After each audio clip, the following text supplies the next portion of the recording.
El último mensaje que le escribió decía «Buenas noches», con un punto al final, nada más. Lo envió un martes, a las 10:15 de la noche, y se quedó mirando el doble check azul durante casi un minuto entero, esperando esos 3 puntos suspensivos que indican que alguien está escribiendo. No aparecieron. Cerró la aplicación. Y por primera vez en meses no volvió a abrirla esa noche para comprobar si había respondido. La habitación estaba en silencio. Solo el zumbido lejano de la nevera en la cocina y el tic-tac suave de un reloj de pared que llevaba años ahí sin que nadie le prestara atención. Dejó el teléfono boca abajo sobre la mesita, se quedó mirando el techo durante un rato y notó algo extraño. Por primera vez en semanas, sus manos no buscaron el teléfono de forma automática cada pocos minutos. Simplemente se quedaron quietas, una sobre la otra, sobre la manta. Eso fue hace 11 días. Y desde entonces, ella se ha hecho la misma pregunta cada noche, casi a la misma hora. ¿Qué está pensando él ahora mismo? ¿Se ha dado cuenta de que dejé de escribir? ¿Le importa? ¿O simplemente ha seguido con su vida como si yo nunca hubiera estado ahí? Si alguna vez te has hecho esa misma pregunta, mirando un teléfono que ya no suena, quédate, porque hoy vamos a entrar en un territorio que casi nunca se explica con honestidad. La mente de un hombre cuando el silencio, de repente, ocupa el lugar donde antes había alguien insistiendo. Déjame preguntarte algo antes de continuar. ¿Crees que el silencio de una mujer no cambia nada en un hombre que simplemente sigue su vida sin pensarlo 2 veces? ¿O sospechas, en el fondo, que ese silencio despierta algo que él mismo no sabe nombrar? La verdad es más compleja que cualquiera de esas 2 respuestas, y es precisamente esa complejidad la que vamos a desenredar hoy, historia por historia.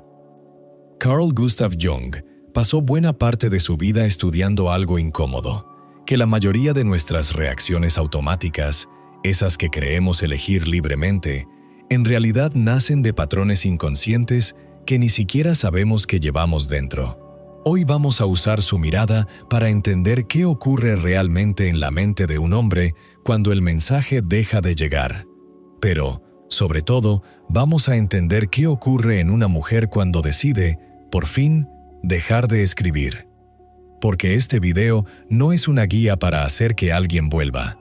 Si buscas una fórmula para recuperar a un hombre mediante el silencio como estrategia, este no es tu video. Y te voy a explicar por qué eso nunca funciona de verdad. Lo que sí vas a encontrar aquí es algo mucho más valioso. La comprensión de por qué dejar de perseguir no es una táctica, es el principio de recuperarte a ti misma. Te voy a contar 5 historias, 5 mujeres, 5 silencios distintos y 5 reacciones masculinas completamente diferentes entre sí. Porque aquí está lo primero que quiero que entiendas. No todos los hombres reaccionan igual ante el silencio de una mujer. Algunos sienten alivio, otros, curiosidad. Algunos empiezan, para su propia sorpresa, a echarla de menos. Y otros, simplemente, no vuelven nunca. Cada una de esas reacciones tiene una explicación, y ninguna de ellas depende de si ella fue suficiente o no. Alicia tenía 46 años. Y llevaba 17 casada cuando la separación se firmó en un despacho con luces demasiado blancas y una mesa demasiado grande para 2 personas que ya apenas se miraban. Los primeros meses después de la separación, Alicia le escribía casi cada día, mensajes cortos, disfrazados de asuntos prácticos, preguntas sobre la hipoteca, sobre quién recogía a los hijos, sobre una caja que él había olvidado en el garaje. Pero debajo de cada mensaje práctico había una pregunta que ella nunca escribía en voz alta. ¿Todavía piensas en mí?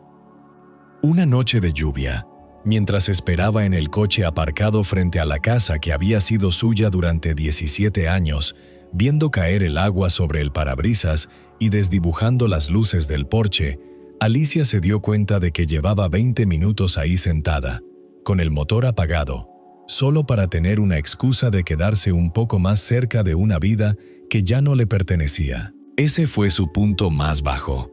descubrirse a sí misma convertida en una desconocida que vigilaba, desde un coche a oscuras, una ventana iluminada donde ya no tenía sitio. Las gotas de lluvia resbalaban por el cristal formando pequeños hilos que se cruzaban y se separaban, y Alicia seguía uno de ellos con la mirada, sin pensar en nada concreto, solo respirando el olor a plástico caliente del salpicadero y el sonido apagado de la lluvia golpeando el techo del coche. Dentro de la casa, una sombra se movió detrás de la cortina de la ventana del salón, y Alicia contuvo la respiración durante un segundo, como si pudiera ser descubierta, como si todavía tuviera algo que perder ahí dentro. Esa misma noche, al llegar a su nuevo apartamento, más pequeño, más silencioso, con cajas todavía sin abrir apiladas contra la pared, Alicia dejó el teléfono sobre la encimera de la cocina y decidió no volver a escribirle, salvo que fuera estrictamente necesario. No lo hizo como venganza. Lo hizo porque, sentada en esa cocina vacía, entendió que cada mensaje que enviaba no era una pregunta sobre la hipoteca. Era una forma de seguir agarrada a una puerta que ya se había cerrado. Se sirvió un vaso de agua que no tenía sed de beber, solo para tener algo que hacer con las manos, y se quedó apoyada contra la encimera, escuchando el silencio nuevo de aquel apartamento, un silencio distinto al de la casa que había dejado, más limpio, sin el peso de una espera constante flotando en el aire. El teléfono, boca abajo sobre la encimera, dejó de parecerle una amenaza esa noche, por primera vez en meses. Pero aquí ocurre algo que casi nadie explica. Cuando Alicia dejó de escribir, su exmarido no sintió, como ella temía, un simple alivio indiferente. Sintió alivio, sí, pero un alivio extraño, incómodo, que lo obligó a preguntarse por qué, si de verdad todo estaba tan resuelto entre ellos. La ausencia de sus mensajes le dejaba un vacío inesperado en las noches, justo a la hora en que antes solía llegar ese «buenas noches», con el que ya se había acostumbrado a cerrar el día.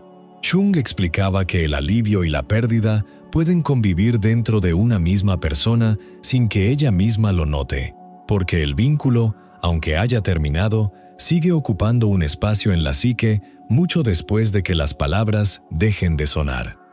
Beatriz tenía 53 años, y su historia era distinta a la de Alicia. La suya era una relación que llevaba 4 años apareciendo y desapareciendo, como una marea que a veces subía con mensajes cada hora y llamadas hasta la madrugada, y otras veces bajaba durante semanas de silencio absoluto sin explicación. Cada vez que él desaparecía, Beatriz aguantaba unos días y después, incapaz de soportar la incertidumbre, era ella quien rompía el silencio, con un mensaje casual que escondía una necesidad enorme. «¿Todo bien? Hace tiempo que no sé de ti». El punto más bajo de Beatriz llegó un domingo por la tarde, sentada en el borde de su cama, con el teléfono en la mano y el sonido de la lluvia golpeando suavemente la ventana, releyendo la conversación completa de los últimos 4 años, desplazando la pantalla hacia arriba durante casi 1 hora, viendo el patrón repetirse una y otra vez. Silencio, ella escribe, él responde, cercanía intensa durante unos días, y de nuevo silencio. Al llegar al principio de la conversación, al primer mensaje que él le había enviado 4 años atrás, sintió una opresión en el pecho al darse cuenta de que llevaba 4 años atrapada en el mismo bucle exacto, solo que cada vez con menos fuerzas para salir de él. Su pulgar se detuvo sobre la pantalla, inmóvil, mientras el resto de la habitación quedaba a media luz, con la lámpara de la mesita como única fuente de claridad. Fuera, la lluvia seguía cayendo contra el cristal con un ritmo constante, casi hipnótico, y Beatriz sintió que ese sonido, tantas veces de fondo en noches parecidas a esta, ahora la acompañaba de una manera distinta, como si por primera vez estuviera realmente escuchándolo, en lugar de usarlo solo para llenar el silencio de la espera.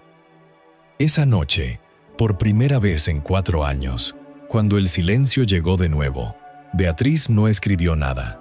Dejó el teléfono en el cajón de la mesita de noche, físicamente lejos de su mano, y se obligó a esperar sin actuar. Pasaron 5 días. Y aquí está lo que casi ninguna mujer atrapada en una relación intermitente espera. Al 6.º día, fue él quien escribió primero, con un mensaje distinto a los anteriores, más largo, más nervioso, preguntándole si estaba bien, algo que nunca antes había preguntado con esa inquietud genuina en el tono. Si Jung hubiera escuchado esta historia, probablemente habría señalado algo que explica perfectamente este tipo de vínculo. Los hombres que desaparecen y regresan de forma intermitente suelen estar atrapados en su propio conflicto inconsciente entre el deseo de cercanía y el miedo a la dependencia. Y cuando la otra persona deja de sostener el vínculo activamente, ese conflicto se activa con más fuerza, porque de pronto ya no hay nadie llenando el vacío que su propio miedo dejaba abierto. El silencio de Beatriz no lo cambió a él de la noche a la mañana, pero sí reveló, con una claridad que 4 años de mensajes jamás habían mostrado, que aquel patrón dependía por completo de que ella siguiera sosteniéndolo sola. Carla tenía 60 años, y su historia era la de una mujer que, en cada relación de su vida, había sido siempre quien proponía los planes, quien enviaba el primer mensaje por la mañana, quien organizaba las citas, quien mantenía viva la chispa cuando sentía que se apagaba. Con su pareja actual, un hombre de 63 años, tan silencioso como cómodo dentro de esa comodidad, Carla llevaba 2 años siendo la única que sostenía la iniciativa, sin que él pareciera notarlo siquiera. El punto más bajo de Carla llegó una tarde en la que, sentada frente al ordenador, revisando el calendario de citas médicas, cenas familiares, cumpleaños y planes de fin de semana que ella misma había organizado durante los últimos 2 años, se preguntó, con una claridad que la dejó sin aliento, ¿qué pasaría si un día simplemente dejara de proponer nada? Cerró el portátil de golpe, se quedó mirando la pantalla apagada reflejando su propio rostro, y sintió, por primera vez en 2 años, una mezcla de rabia y agotamiento que llevaba tiempo sin permitirse sentir. El reflejo en la pantalla negra le devolvía una imagen borrosa de sí misma, con la luz de la lámpara del escritorio iluminándola desde un lado, dejando la otra mitad de su rostro en sombra. Se quedó mirando ese reflejo partido en 2 durante un rato, con las manos todavía apoyadas sobre la tapa cerrada del portátil, sintiendo el silencio de la habitación como algo distinto, más pesado que de costumbre, como si por fin estuviera permitiéndose escuchar algo que llevaba 2 años ignorando a propósito. Decidió hacer la prueba. Dejó de enviar el mensaje de buenos días que enviaba cada mañana, desde hacía 2 años. Dejó de proponer la cena de los viernes. Dejó de preguntar cómo le había ido el día si él no preguntaba primero. Los primeros 4 días, según contaba después, sintió una ansiedad que le apretaba el pecho cada vez que consultaba el teléfono y no encontraba ningún mensaje suyo. Al 5.º día, mientras Carla ordenaba unos papeles en su despacho sin esperar ya nada, sonó el teléfono. Era él, preguntando, con una voz distinta a la habitual, ligeramente insegura, si había pasado algo, porque llevaba días sin saber de ella y, dijo textualmente, la había echado de menos. El teléfono vibró sobre la mesa de madera, con un zumbido seco, que Carla reconoció de inmediato entre el resto de sonidos de la casa. Dejó los papeles a un lado y miró la pantalla durante 2 segundos antes de descolgar, respirando hondo, notando cómo el corazón se le aceleraba un poco a pesar de todo el trabajo que había hecho esos 5 días para no depender de esa llamada. Cuando escuchó su voz, distinta, más suave, con un titubeo que nunca antes había notado en él, se quedó en silencio un instante, dejando que fuera él quien llenara ese hueco por primera vez en 2 años. No fue hasta ese momento cuando Carla entendió algo esencial. Durante 2 años, ella había estado haciendo, sin saberlo, el trabajo emocional de los dos, y al hacerlo, le había quitado a él la oportunidad de descubrir cuánto la necesitaba realmente. Jung hablaba de cómo, Cuando una persona asume constantemente el papel activo dentro de una relación, la otra puede acomodarse en un papel pasivo sin siquiera ser consciente de que lo está haciendo, porque nunca se ve obligada a ejercitar ese músculo emocional. El silencio de Carla no fue un castigo. Fue, sin que ella lo planeara, el primer espacio real que él tuvo para sentir su propia falta. Ahora quiero contarte la historia de Diana, porque es distinta a todas las anteriores, y probablemente la más dolorosa de escuchar. Diana tenía 49 años, y después de 8 meses saliendo con un hombre que le repetía constantemente que no quería nada serio, pero tampoco quería dejarlo, decidió, por primera vez en su vida, guardar silencio en lugar de exigir una definición. Dejó de preguntar qué eran, dejó de escribir cada día, dejó de necesitar una respuesta clara sobre un futuro que él nunca terminaba de nombrar. El silencio de Diana duró 3 semanas exactas. 3 semanas en las que revisaba el teléfono cada mañana al despertar, antes incluso de abrir los ojos del todo, con una esperanza que se apagaba un poco más cada día que pasaba sin noticias. La tercera semana, un sábado por la tarde, mientras ordenaba el armario y encontró, doblada en el fondo de un cajón, una camiseta que él había olvidado en su casa meses atrás, se sentó en el suelo con la prenda entre las manos y lloró durante largo rato, no por él exactamente, sino por la versión de sí misma que todavía esperaba una respuesta que ya sabía que no iba a llegar. La luz de la tarde entraba oblicua por la ventana del dormitorio, dibujando un rectángulo dorado sobre la moqueta, justo donde Diana estaba sentada con las piernas cruzadas y la camiseta arrugada entre los dedos. Podía oír, muy lejos, el sonido de unos niños jugando en la calle, gritos y risas que llegaban amortiguados a través del cristal, un contraste extraño con el silencio pesado que sentía dentro de aquella habitación mientras las lágrimas caían sin que ella hiciera ningún esfuerzo por contenerlas. Él no volvió nunca. No hubo mensaje de madrugada, ni llamada inesperada, ni un «te he echado de menos» 3 semanas después. Y quiero que te quedes con esto, porque es tan importante como cualquiera de las otras historias. El silencio de Diana no lo cambió a él, porque hay hombres cuya distancia emocional no nace de un miedo temporal, sino de una incapacidad real, sostenida en el tiempo, de comprometerse con nadie, y ningún silencio, por sabio o sereno que sea, tiene el poder de reescribir eso. Diana necesitó tiempo para entender que aquello no era un fracaso suyo, sino la confirmación clara de algo que llevaba meses intuyendo y evitando mirar de frente. Lo que Diana descubrió, meses después, doblando esa misma camiseta antes de donarla, fue que su transformación no dependía de si él volvía o no. Aprendió a sostener la incertidumbre sin necesitar una respuesta externa que la resolviera, y ese aprendizaje, aunque doloroso, terminó siendo mucho más valioso que cualquier mensaje que él pudiera haberle enviado. Todavía no habíamos llegado a la parte más importante de esta historia, la que conecta todo lo demás, y para eso necesito contarte una última historia. Elvira tenía 57 años, y a diferencia de las 4 mujeres anteriores, su historia no empieza con un hombre concreto, sino con un patrón que se repetía desde hacía 30 años, con distintos nombres y distintos rostros. Elvira siempre había medido su valor a través de la respuesta del otro.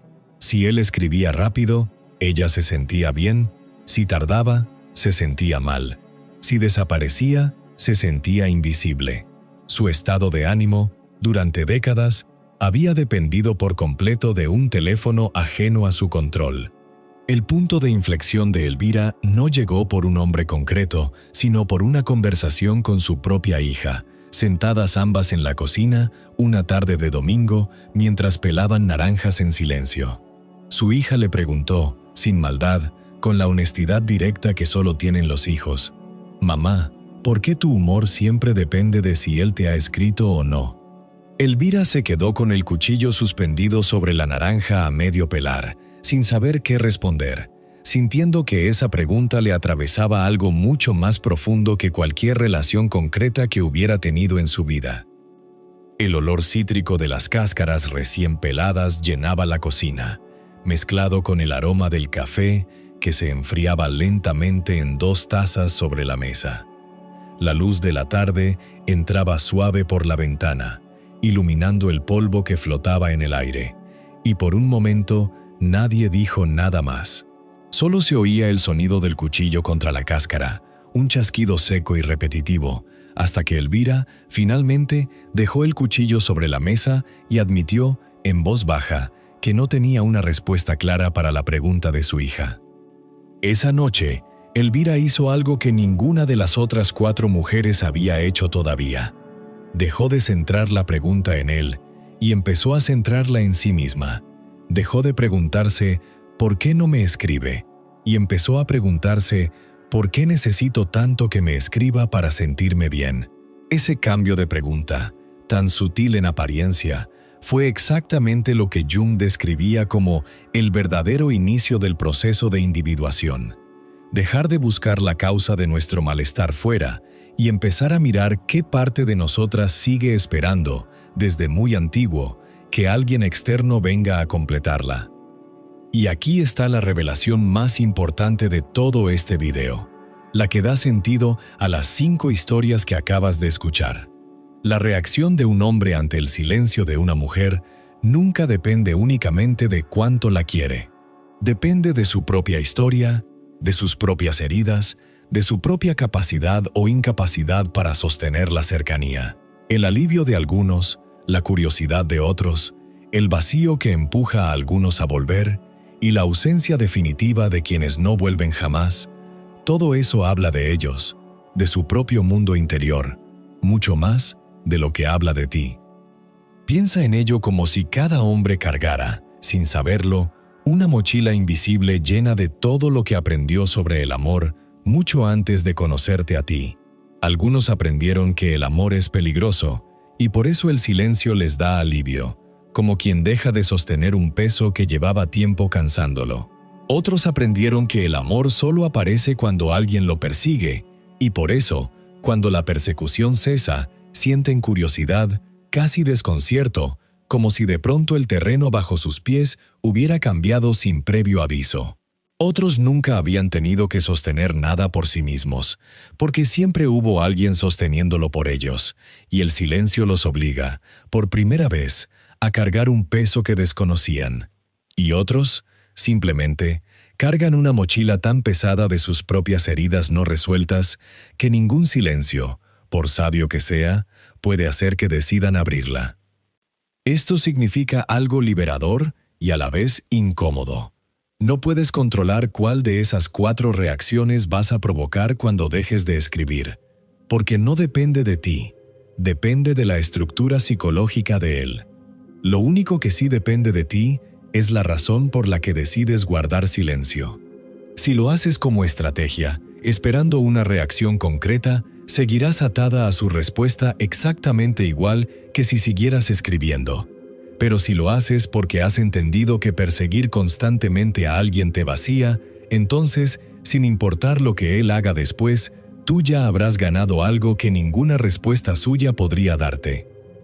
Piensa en esto un momento. Alicia recuperó su presente dejando de vigilar un pasado que ya no le pertenecía. Beatriz rompió un patrón de 4 años que la mantenía dependiente de un ritmo que no controlaba. Carla descubrió que llevaba 2 años cargando sola el peso emocional de una relación entera. Diana aprendió a sostener el vacío sin que un hombre lo llenara por ella. Y Elvira, después de 30 años, finalmente entendió que la pregunta correcta nunca fue ¿por qué no me escribe él?, sino ¿por qué necesito tanto que lo haga? Si pudieras ver a estas 5 mujeres, un año después de sus respectivos silencios, no las encontrarías esperando junto a un teléfono. Encontrarías a Alicia paseando sola por las tardes, sin necesidad de pasar cerca de su antigua casa. Encontrarías a Beatriz durmiendo tranquila los domingos, sin revisar conversaciones antiguas en busca de patrones. Encontrarías a Carla riendo con amigas un viernes cualquiera, sin haber organizado ese plan pensando en nadie más que en sí misma. Encontrarías a Diana regalando sin dolor la última prenda que quedaba de aquel hombre en su armario. Y encontrarías a Elvira pelando naranjas con su hija, en silencio, sin que su humor dependiera de ninguna pantalla. Ninguna de estas 5 mujeres recuperó el control sobre la mente del hombre en cuestión, porque eso, en realidad, nunca estuvo en sus manos. Lo que sí recuperaron, cada una a su ritmo y con su propio dolor, fue el control sobre su propia paz interior, algo infinitamente más valioso y mucho más duradero que cualquier mensaje de «te echo de menos» llegado a tiempo. Y esto es exactamente lo que casi nadie te explica cuando hablan del poder del silencio. Su verdadero poder no está en lo que provoca en el otro, está en lo que despierta en ti. Así que, si esta noche estás mirando tu propio teléfono, esperando un mensaje que no llega, preguntándote qué está pensando él en este mismo instante, quiero que te quedes con esto. Esa pregunta, por comprensible que sea, te mantiene mirando hacia afuera, buscando en su mente algo que solo tú puedes darte a ti misma. La pregunta que de verdad puede cambiar tu vida no es ¿qué piensa él del silencio? Es ¿qué vas a hacer tú con la paz que ese silencio, por fin, te está devolviendo? Imagina por un momento esa misma habitación donde empezó este video, la del teléfono boca abajo sobre la mesita y el reloj marcando la hora en la pared. Pero esta vez, imagina tus manos quietas, no porque estés conteniendo el impulso de escribir, sino porque simplemente no lo necesitas. Imagina el silencio de esa habitación, no como una espera, sino como un descanso. Esa imagen, aunque hoy te parezca lejana, es exactamente el lugar al que llegaron Alicia, Beatriz, Carla, Diana y Elvira, cada una por su propio camino, y puede ser, si tú lo permites, tu propio destino también. Si te has visto reflejada en Alicia, en Beatriz, en Carla, en Diana o en Elvira, cuéntamelo en los comentarios. Dime cuál de estas historias se parece más a la tuya y qué pregunta vas a empezar a hacerte a ti misma a partir de hoy, en lugar de seguir preguntándote ¿qué piensa él? Si este video te ha ayudado a mirar tu propio silencio de otra manera, suscríbete al canal El Efecto Jung, porque cada semana seguimos usando su mirada para entender las heridas, los patrones y las transformaciones de mujeres como tú. Y si quieres seguir en este camino, te espero en el próximo video, donde hablaremos de algo que ninguna de estas 5 mujeres sabía al principio de su historia. Cómo distinguir, antes de enamorarte, entre un hombre capaz de sostener la cercanía y uno que solo sabe acercarse cuando siente que te está perdiendo.